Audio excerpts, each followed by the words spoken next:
Alright, so in this tutorial, I'm gonna show you the best way on how you can change gender in Where Winds Meet.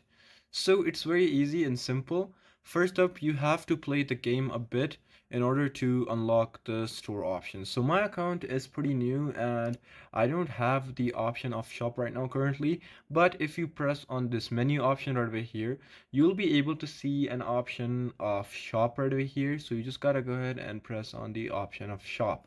So once you press on the option of shop, you will see the option of featured appearance and monthly pass, but then you'll see an option of items. So you need to press on items and then you'll see transformation pill. So in transformation pill, there is this cost. It's about 1280 and you gotta pay this cost in order to get transformation pill. So once you get the transformation pill, you're good to go. After that, you just need to buy it, and here as you can see, it says that it contains the essence of heaven and earth, and it can transform your powers of yin and yang, so you can just change your body and completely reshape your appearance.